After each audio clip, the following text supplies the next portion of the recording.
It's a beautiful morning. I just finished my walk, and it's just really great to be outside. So when I was growing up, there was a phrase that was used a lot, and it was kind of an old King James phrase. And the phrase was to love thy neighbor. Maybe some of you grew up with that same verse. Where that came from was Jesus was asked by some of the religious leaders to describe what the greatest commandment was.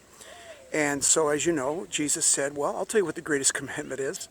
It's to love the Lord your God with all your heart, soul, mind, and strength, and to love your neighbor as yourself.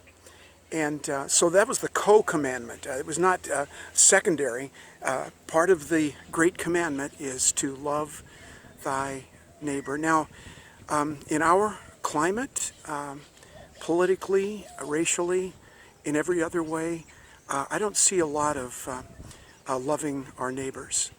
I see a lot of hating our neighbors and hurting our neighbors, gossiping about our neighbors, talking down about our neighbors, but not a lot of love for our neighbors. Now, the word neighbor in the New Testament certainly meant people that lived next to you, but it was those people that were in your sphere of influence, those people that you knew, your peeps, those people that you're around a lot.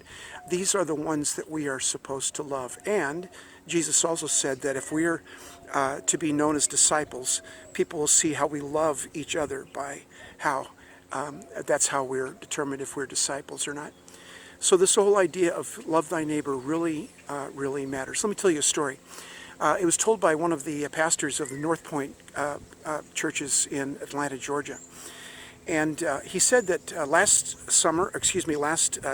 February, if you'll recall, the Super Bowl was in Atlanta.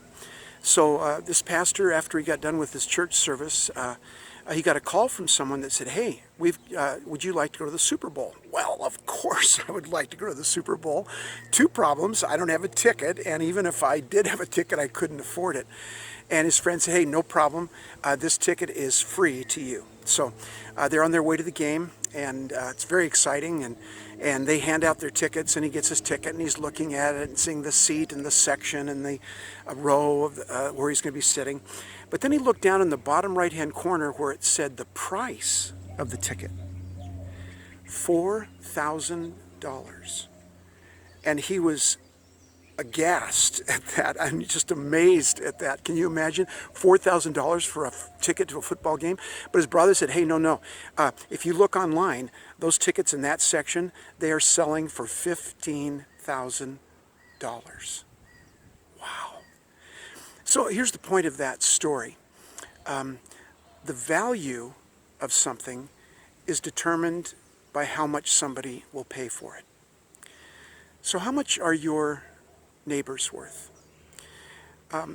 In one of Peter's epistles, Peter was talking about, he was talking about what Jesus had said, that we're to love the Lord your God with all your heart, soul, mind, and strength, and to love your neighbors yourself. He was talking about that very fact, that very truth. And in saying so, this is what he said. He said, because those people, your neighbors, people around you, people in your world, those people are redeemed. The word redeemed means to buy back. They're redeemed not by silver and gold and other expensive things, but they are redeemed by the precious blood of Jesus. Your neighbors, the people that you know, the people in your world, even the people outside of your world, all the people in your world have a price tag on them. The precious blood of Jesus. Not only did God create them, God redeemed them. He bought them back with his son's precious blood.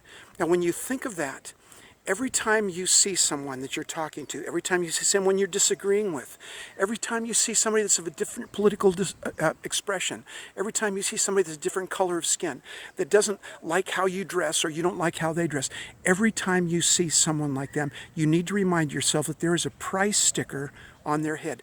They are worth the precious blood of Jesus. In other words, everyone is someone. Every person that you see, every person you talk to, they are someone.